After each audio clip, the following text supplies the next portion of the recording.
Hello, my name is Anne-Marie Cannon, and I'm the host of Armchair Historians. What's your favorite history? Each episode begins with this one question. Our guests come from all walks of life. YouTube celebrities, comedians, historians, even neighbors from the small mountain community that I live in. They're people who love history and get really excited about a particular time, place, or person from our distant or not so distant past. The jumping off point is the place where they became curious, then entered the rabbit hole into discovery. Fueled by an unrelenting need to know more, we look at history through the filter of other people's eyes. Armchair Historians is a Belgian Rabbit production. Stay up to date with us through Twitter, Facebook, and Instagram. Wherever you listen to your podcast, that is where you'll find us. Armchair Historians is an independent, commercial-free podcast. If you'd like to support the show and keep it ad-free, you can buy us a cup of coffee through Ko-fi, or you can become a patron through Patreon. Links to both in the episode notes. Before we get started, I'd like to give a big shout-out to our new patron, Beverly Nix. Thank you for supporting us and helping to defray the costs of putting on the show. An American woman is studying Christmas movies for her PhD at the bar. An English guy and a Scottish guy walk in. You may think this is a setup for a punchline, but it's not. It's actually the unlikely composition of co-hosts for the Impressions of America podcast. My guest today is the American woman, Vaughn Joy, who is seriously, and I mean hyper-focused seriously, studying Christmas movies during the Cold War era for historical clues and their meanings. If history is a comic book store, then Vaughn is a comic book geek, which she actually is, scouring the magazine racks for evidence of hidden clues and the meanings behind them. After talking to Vaughn, I have come to appreciate the complex workings of her brilliant, nuanced mind. A mind in which she uses her own personal life as yeast for her growing repertoire of academic work. Oh, but I do get lost in the metaphors. Vaughn Joy, welcome and thank you for being here today. Thank you for having me. So we just get right down into the rabbit hole, and I'm going to ask you the question. And the question, of course, is what is your favorite history that we're going to be talking about today? So I have thought a lot about this question. The truest answer is anything and everything to do with how people live their lives in the past, particularly with entertainment history and how people pass time. I'm fascinated by it. So all of my research up to now really focuses on some element of how people understand the world around them and how they process the world around them and how they escape from the world around them. As a kid, I wasn't really interested in history because I thought it was kind of diplomatic history. I thought that was the extent of it, diplomats and military history, and it just wasn't really for me. I really loved social studies, though, and I would spend hours upon hours sitting at my great-grandparents' feet and listening to them talk about their experiences in World War II and the immediate kind of post-war period, starting their family. I'm fascinated by how people lived in previous times. So I think my favorite history is that of just ordinary, everyday people and how they got on with their lives. And that kind of spills over into the work that you've done too, looking at the post-war, your PhD. Tell me about your PhD again. So I am studying Christmas films from the early Cold War period, 1946 to 1961. And I'm looking at them for how they reflect and refract, how they inform and influence American culture in that immediate post-war period. My project starts in 1946 with It's a Wonderful Life by Frank Capra, Jimmy Stewart, Donna Reed, and it runs through Miracle on 34th Street from 1947, White Christmas in 1954, and caps off in 1961 with Babes in Toyland from Disney. and Pocketful of Miracles, which is a lesser known Frank Capra film. I'm exploring things that some people would think are probably mundane or not really important areas of these films, including how people shopped in the stores or how consumers are represented in these films, how department stores are represented in these films, and what that can say about the wider experiences of Americans during the Cold War, or in fact, the early part of the Cold War, especially through the 1950s as the quote-unquote age of affluence and conspicuous consumption. How does that change across the films? And these kind of minor points, I find them quite important. I think they have a lot to say about the pressures on Hollywood to produce reflective media and influence a sort of message that Hollywood wants to get across, or the people influencing Hollywood want Hollywood to influence and get across in this period. In 1947, right at the start of my 15-year period, we have the start of the HUAC investigations, the House Committee on Un-American Activities in Hollywood, to rout out communists. And that in November 1947, immediately after the first subpoenas in the Hollywood 10, refusing to testify to Congress, that is the start of the blacklist that runs through 1960. So almost all of the breadth of my project is influenced by the blacklist and government kind of pressures on Hollywood to be creating American media. So my question really is, how can you present American media in a genre or a subgenre, being Christmas films, that is so innocent and innocuous that you wouldn't be expecting to see this kind of political messaging? It's a genre that's deemed non-political. But my take is that I don't believe non-political art exists. I think all art is interpretive and influences somebody's politics, even by just presenting an American person. What you choose to represent them with is a political decision of who an American, an archetypal American, is. So those are all of the kinds of things that I'm questioning in my PhD. Wow, it's all like breadcrumbs that people have left, and you're looking for them. That's cool. I love it. I just listened to also the Christmas episode where you talk a little bit about your PhD. I know that you're not British. I know that, but I lived in England. I went to grad school for a semester, and I lived in London. And so I'm like total Anglophile. So I ended up wearing my British. I usually try to dress up for the interview somehow with my Union Jack. But the other thought I had was to dress up, like wear an ugly sweater or something, because I know you love Christmas. Yes. And I can't do that, because when I was having my treatments for the thing I have, I was wearing these ugly sweaters every day, and I was being like ugly Christmas. And I was like, I can't do that.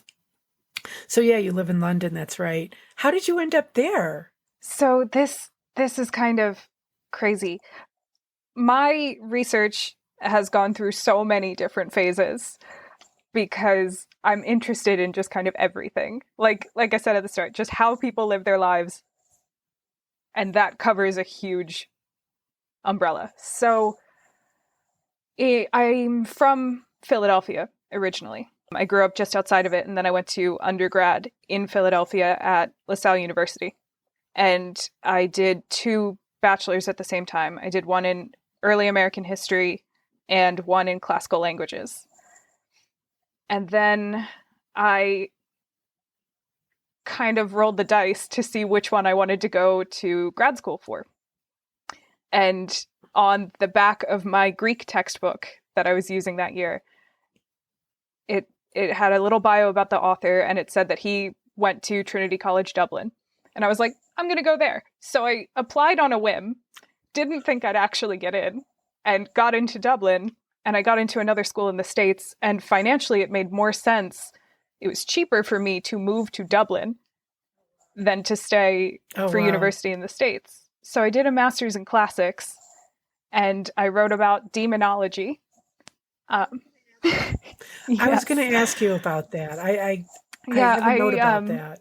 So I have multiple chronic pain conditions. I have endometriosis and polycystic ovarian syndrome, and then some other things as well.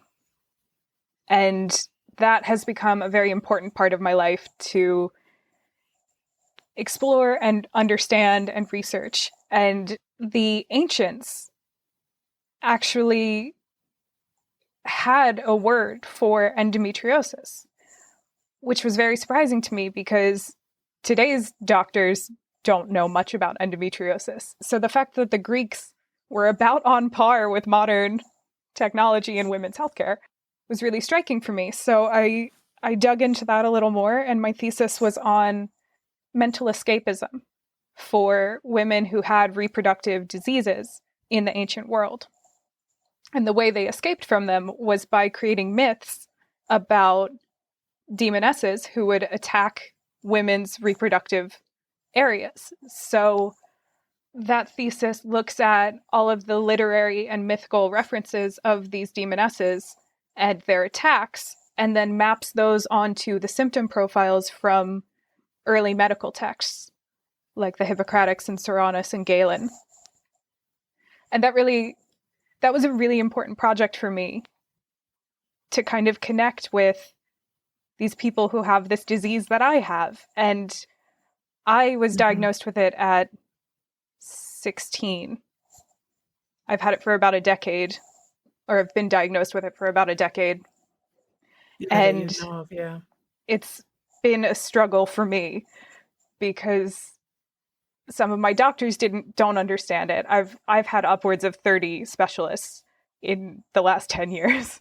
And I've had about 7 surgeries, and it's a very big part of my life. It's chronic pain. I mean, you can't really avoid it. So getting to process all of that on my own while working through translations of women, making it make sense for them in the same way that I had to do as a teenager. Yeah. It was just a very personal and important project for me.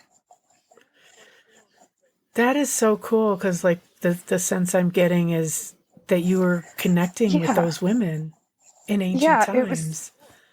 It was pretty cool. Deeply personal and very, very interesting to be able to just kind of see that these struggles aren't new, that people for centuries have had to deal with very just human things, and make it make sense to them. Right. It seems like you are constantly doing that with the work you're doing. I love the process of understanding the world. And that is what actually brought me to London. After I finished that master's in classics, I kind of fell out of love with classics. I love translating, and I still translate Latin and Greek sometimes for fun, but I don't do it for work. I know, for fun. I don't do it for work anymore. And I had just kind of fallen out of love with the process of classical research because it's very different from historical research. So one of my professors at Trinity, I was talking to her through all of this, and she said that she did her PhD at UCL, University College London, where I'm now studying. And it was just kind of an offhanded remark. She was like, "Oh, if you want me to write to someone there, like, we can see if you can get in." And I was like, "Oh, cool, I'll go to UCL." So I applied, didn't think I'd get in, ended up doing a master's there. And my supervisor during my master's asked if I would stay on.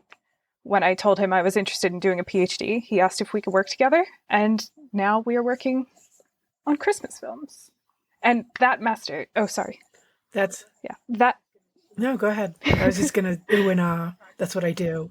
People talk to me and I ooh and ah.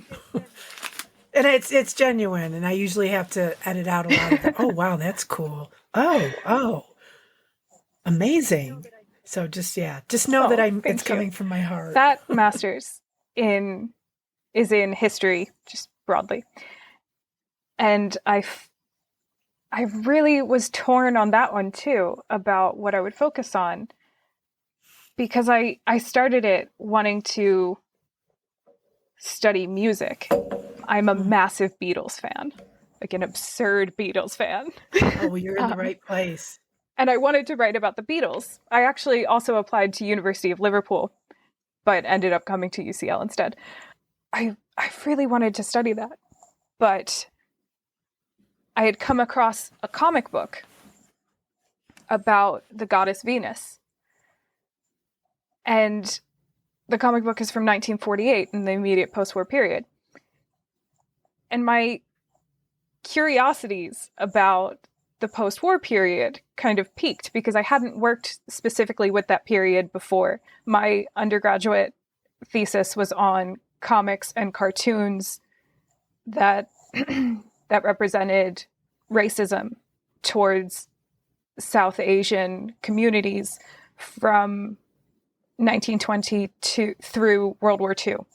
So I had studied early 20th century, but I was really kind of fascinated with this post-war period, and it reminded me of my grandparents, my great-grandparents. So I started digging into that comic book, and I realized I could connect it to the masters that I just finished and kind of bring this new love for classics back in by reading it as a classical reception piece of bringing the classics, bringing this goddess of Venus into the modern world, and what those associations with the classic representations and iconography of Venus can mean for the people in the comic book interacting with Venus and the people reading it in modern day America in 1948.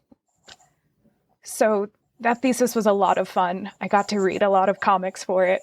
And it really reflects a lot of attitudes towards gender norms in New York in 1948, just through how Venus is changed from her classical representations and how they interpret some of the mythology that surrounds Venus. You get a sense of the kind of cultural implications for New York in 1948 around a goddess. And it was a very interesting kind of research area. It's interesting how it bridges out to what you're doing now. It goes from the classics.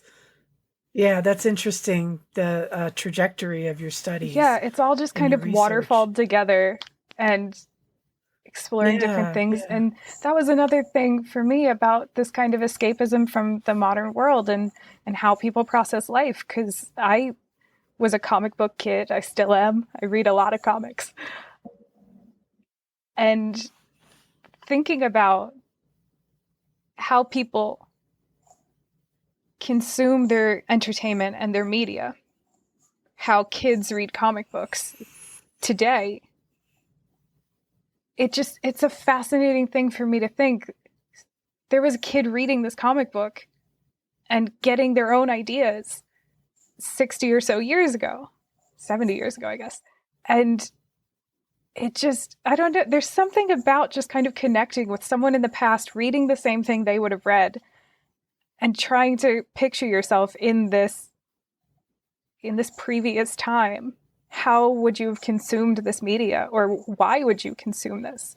Why are kids reading about a goddess in 1948? I don't know. That's most of the driving force.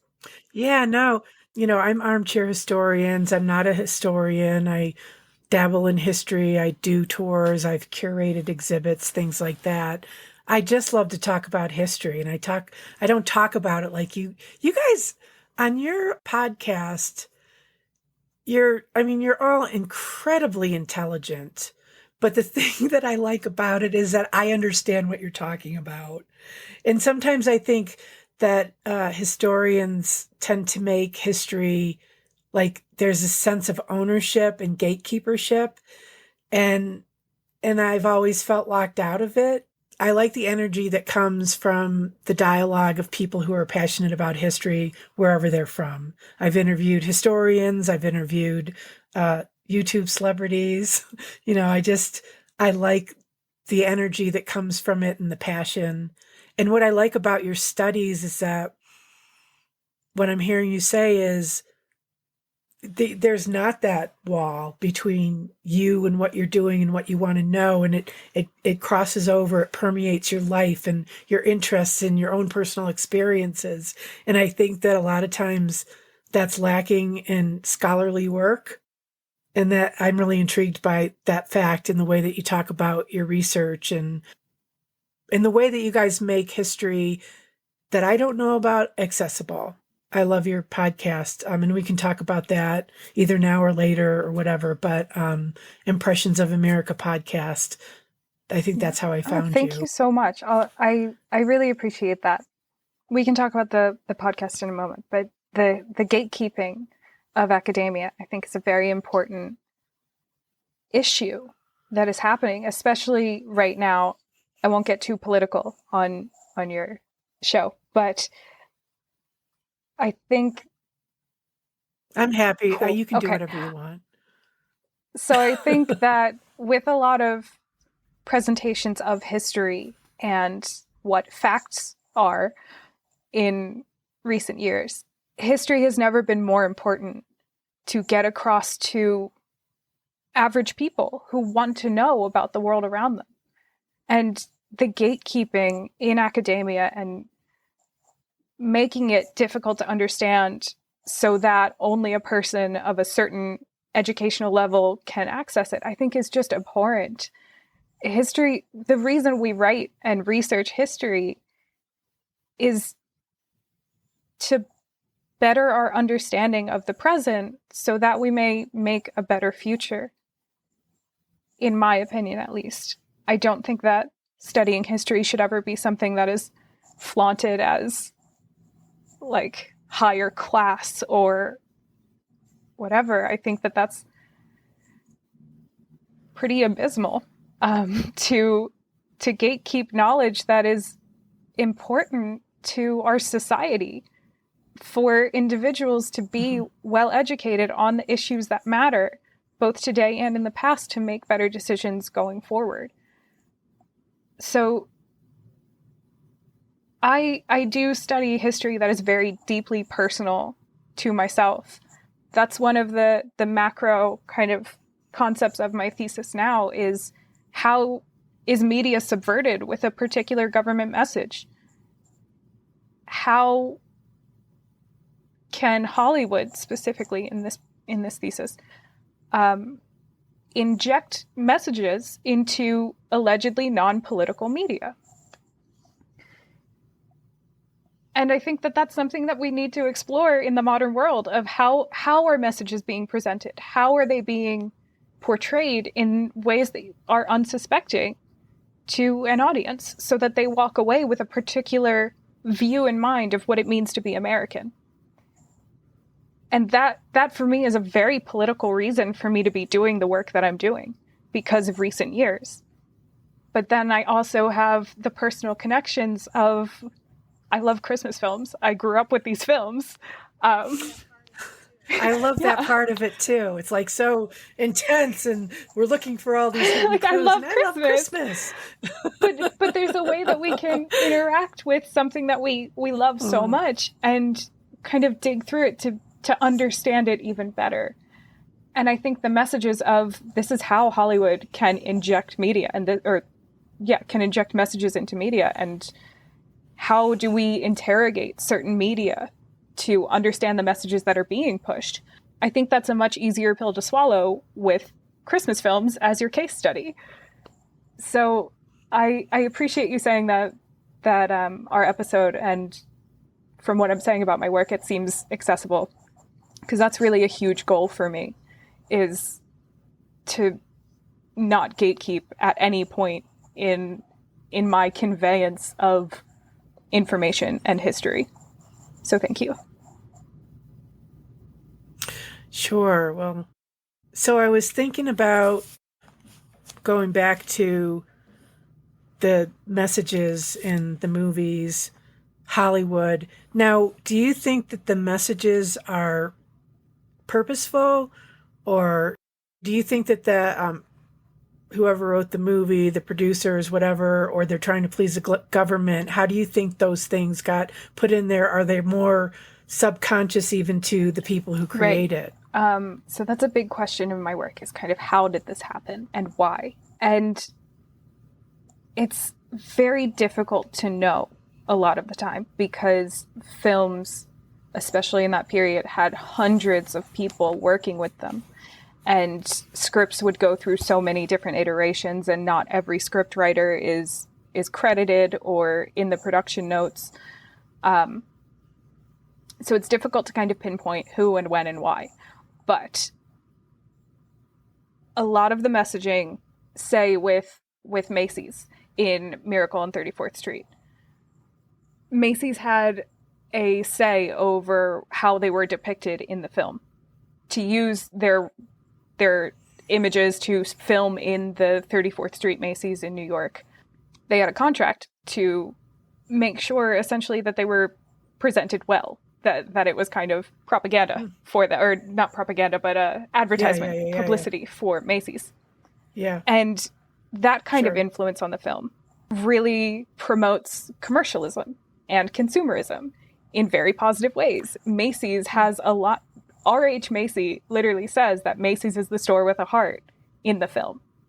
And then in the press book materials for that film, there are instructions for department stores to reflect the goodwill policy that is used in the film, so that they can boost their profits on both advertising for the film and also using the film as an instruction manual.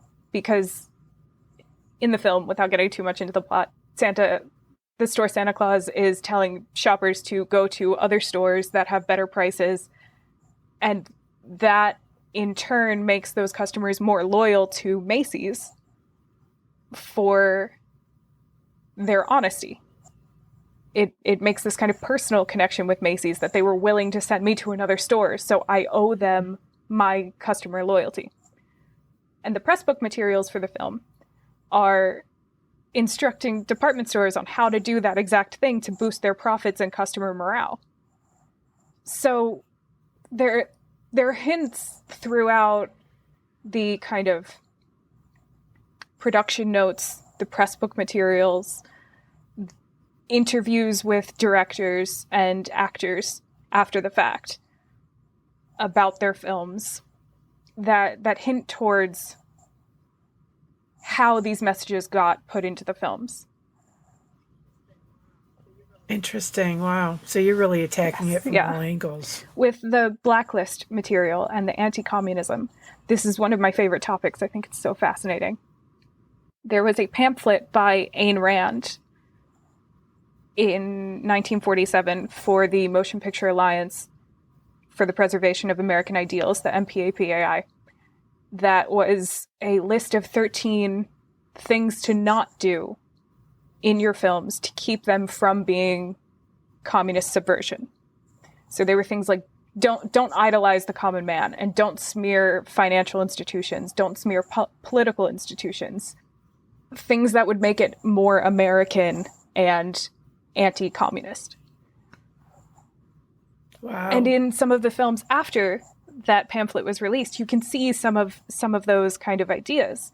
The FBI used that pamphlet in 1947 to condemn It's a Wonderful Life as communist subversion. There's a literal FBI report about It's a Wonderful Life and how it's decidedly socialist in nature. It's just so interesting to see the ways these films were interpreted by government agencies that are saying this is decidedly socialist and therefore it is anti-American, when another viewer of It's a Wonderful Life, me, sees it as extremely capitalist and extremely American as well. So yeah, you can see how Hollywood's hands are kind of tied here, because art is subjective, especially film. Yeah. There are so many ways to read a film. And I'm reading these messages from the films or into the films but other people might disagree with how I read certain scenes. And that just makes it even more exciting because then we can have a discourse about it. So, Yeah. I think you're right, and I'm anxious to see your work because I've not thought of it in those terms, but one of the questions I ask is where do we see this history in pop culture? So I kind of get into that, sort of, but I've never thought about it quite the way that you put it, about looking, basically, it's not how you said it, but it's how I took it, looking for the clues, what was going on and the common man. And, I think that moving forward, I might look at things a little bit, maybe look for the clues a little bit more, just based on this conversation. So thank you for that. Yeah, so let's talk about the podcast. So Impressions of America is our podcast. We have a website, impressionsofamerica.com, and we're also on Twitter at USA Impressions. It's been such a blast doing the podcast. It's my co-hosts Simon and Toby had started the podcast a couple years ago and asked me to join just around a year ago now. So we're coming up on my anniversary of actually joining in March. But yeah, it's been absolutely brilliant. It's been a completely new experience for me to convey research and kind of code switch for different audiences and in how I present things. So it's so much fun to kind of explore different presentations of histories. And what we cover are histories of politics and culture and media in the latter 20th century for how they kind of influence the American lives in later 20th century and how that kind of influences today. Every few weeks, every other episode really, we do a politics episode about kind of modern day politics. On the other weeks, we do history episodes. We've covered all manner of things. We did a Reagan trilogy, which was very interesting, starting from his early life in Hollywood and moving through his presidency. We're currently doing a trilogy on Bill Clinton and his presidency and administration. As you mentioned, we did a Christmas episode, a Christmas special, talking about my research. So we really get into a whole manner of things that I really selfishly love because I couldn't justify spending the time researching these things while doing my PhD. But now it's a professional adventure, so I get to study whatever I want to study. And yes, that's like this podcast for me. Yeah, it's a way to justify the kind of research interest elsewhere. Well, it's bringing your passion into your work. I think it's taken me a long time to get here, but I feel like I'm more there than I was a long time ago. I'm really impressed by the scope of your knowledge on different subjects and the things that you guys talk about. And, I don't know how it happened, but I listened to the episode about, one-term presidents, I think it was. That's how, and then you come on and you're like, well, I got to say this. I'm going to put it out there. Jimmy Carter was my favorite president. And you had me at that. Yes. Because I grew up in a very conservative house. I was trying to figure out what year was it. I was a kid, and I just remember my dad like yelling at the TV and all that. But I always liked Jimmy Carter. Like I knew my mind then, and as time has gone on, I found out more reasons why.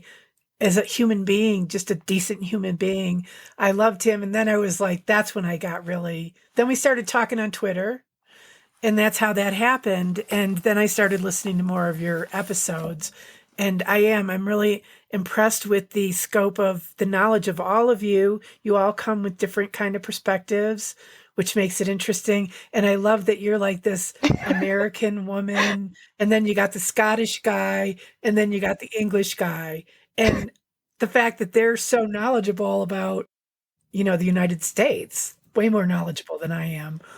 And it's a really interesting mix, and I really enjoy that. I definitely recommend the podcast, and definitely I'll link out to it. How did that happen? Like, how did you find these guys, or how did they find Yeah. you? So I think Toby found my research profile on UCL on the website. And originally they had asked me to come on as a researcher and possibly as a co-host if I felt comfortable doing it. They didn't want to kind of force me to do anything. And it took a bit of time to kind of feel out what felt right. And then, yeah, we all just, I think we get along very well. Our conversations are very multifaceted. I never know what Toby or Simon are going to come out with, and they never know what I'm going to come out with. We discuss some of the points beforehand, but it's mostly a very kind of fresh and live conversation around these subjects. And I think that does come across a bit. Like with the Jimmy Carter reference, we have kind of running gags on the show. One of them is about how the guys really love Nixon, and Nixon is their favorite president. And when I said, I was genuinely like, you guys might be very upset when I say this, but Jimmy Carter is my favorite president. He's like the antithesis of Nixon. And you can hear the kind of dead silence for a moment where they're like, oh. I'm like, yeah, I love Jimmy Carter. And then we had a really great conversation about it. So yeah, I think you get a lot of that kind of live energy from our conversations that we really enjoy. I really love doing the show with them. But yeah, I got an email one day from Toby asking if I would be interested in kind of helping them out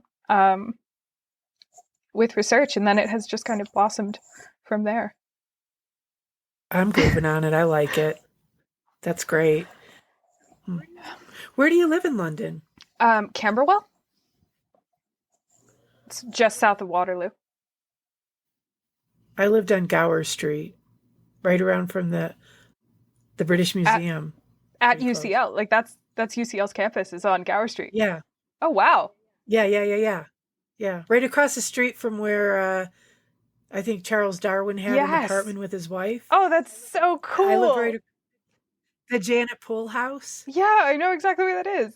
Oh my God, that's so cool. I lived there for 3 months. Yeah, I loved it. Oh, Did you go to UCL?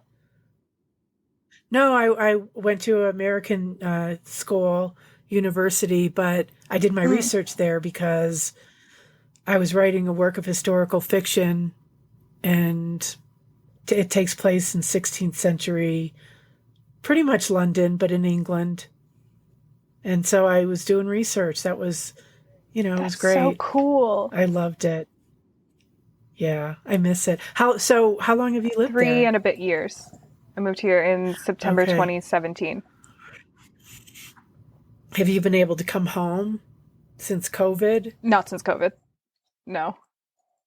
I actually, 2 of my best friends from home were here in February last year. And we went to Rome, and we were going to go to Venice right as Venice was shut down for COVID for the first time. And we got one of the last flights out of Rome to come back to London before all of Italy shut down. And then crap. I had a conference in Portugal. So I had to go to Portugal as COVID was like happening. Nobody really knew what was going on. It was literally the first week of March last year. And I got one of the last flights out of Portugal back to London before Portugal shut down. I was very lucky with the travel kind of constraints there. So I haven't even tempted it to go back to the States. I know we had reservations. We were coming to England for 3 weeks in May. We love England. Well, I'm jealous. I wish I was there. I wake up every day and it's just a dream come true still. Even when I can't leave my flat and I'm just stuck here for 12 months at a time, it's just mind-blowing every day that I get to live here. It's seriously a dream. I love London. Yeah, I do too. And history, the history. Yes. So much. when people ask me what I do in London, like for fun, I'm like, I literally walk around and just look at architecture. Like just look up and it's Right. amazing. Like you Right, yeah. right. Like I remember when I discovered that piece of the Roman wall when Mm, you get off at Tower Hill. It was like, and there's a playground over there. And what's this? It's part of a Roman wall. It's like, oh my God, just all the layers of it. And oh, and the other thing I did is I got my mudlarking license because I'm obsessed. I want to go mudlarking on the Thames. You know oh, what that like is? dredging. Yeah, but you have to have a license. And Oh. so I got my license and I got the equipment. And we were going to figuring out how I was going to get it there. And yeah, I was going to go mudlarking because, people find all kinds of stuff on the Yeah. Thames: Roman coins, shards of Roman pottery, Tudor tiles, Tudor jewelry, all kinds of Mm, stuff. that's so cool. Yeah. I didn't know you could do that. Yeah, you can. You can. The thing is, though, is that I think as time is going on, more and more people are doing it. And eventually, I think they might do something to try and protect the antiquity there. There's mudlarking YouTube videos that you can watch, and that's how I kind of got into it. So then we ended up doing, since I couldn't go, my nephew and my niece started metal detecting, which is kind of similar, but not the same when you're in Colorado, because like antiquity, there is no real antiquity here. It goes back maybe to the 1800s. What is it that you want the audience to know, the listeners to know about your particular favorite I think history? the bottom line of why I am so interested in just everyday people's lives in the past is that there's a lot of time and space between the important things we do. Where when you look at someone like George Washington and you can rattle off the kind of checklist of he was in these battles, he was a farmer in his youth, he was in the French Indian War, whatever. There's a life between those events that is just as rich and just as important to history that deserves our attention. And I think in looking at that, you can look at your own life and realize that your life is not just the instances of achievements. It's living every day and experiencing the world around you, interacting with others, using escapist entertainment, the books you read, the films you watch, the comics you read, whatever. That's just as important to what makes you a person and makes your life a life that is lived, equally as important as the achievements that you meet. And I think that again, or further, can really shift one's perspective on the importance of living your life.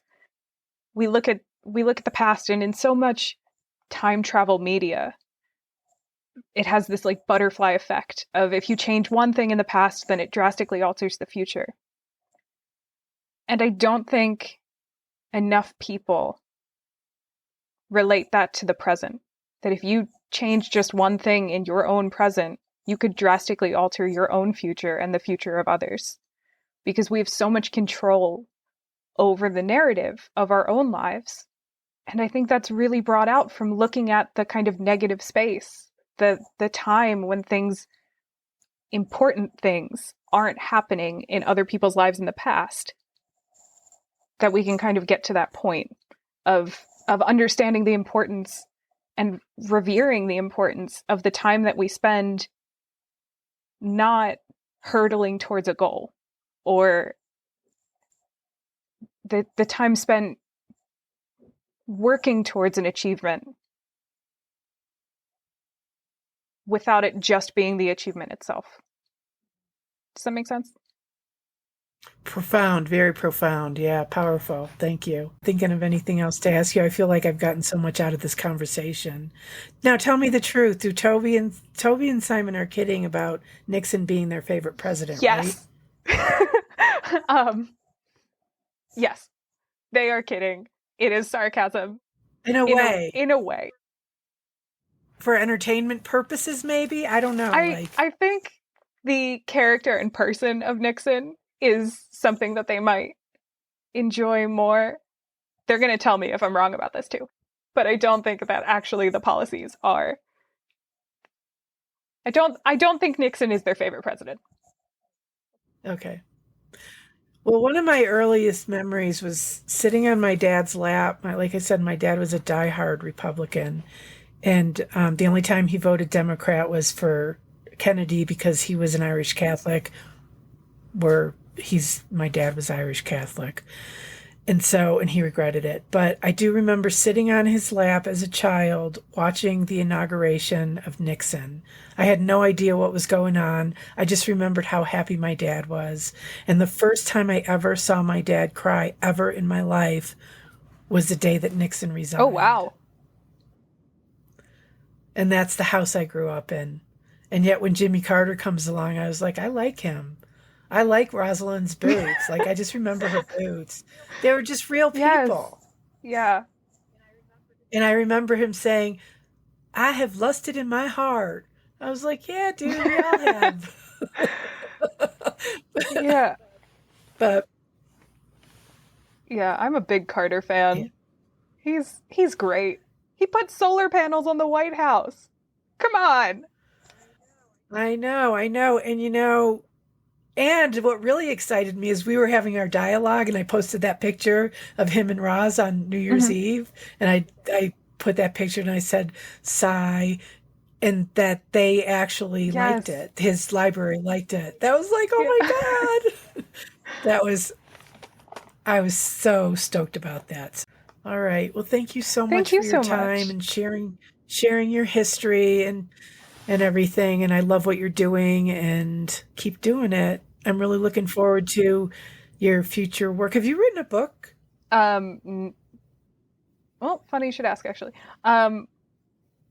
I have not published a book, but I have written a nonfiction book that I'm going to try and get published in the next couple years.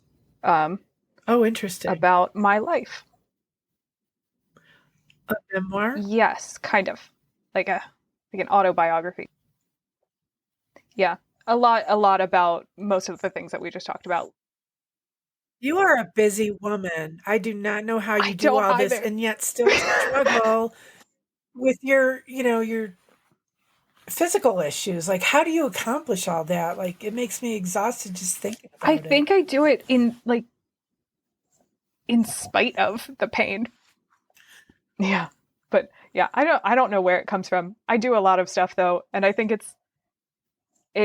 it's more helpful for me to have so many different things going on at once, because when I get tired or burn out from a project, I can turn to something else and still enjoy what I'm doing, because all of it is passion projects pretty much. So yeah, right. Just kind of fill it up. If everything's a passion project, you're in good shape. So well, it was really great meeting you, as well. Vaughn. Thank you. Yeah, and I'll send those links to you and keep you in the loop. And all right, thank you so much. I enjoyed this so much. Me and too. Best of luck with the doctors and all of your everything. There you have it. Vaughn Joy, co-host of Impressions of America podcast. To find out more about Vaughn and the podcast, be sure to check out our episode notes. Thanks for joining us today. Have a great week.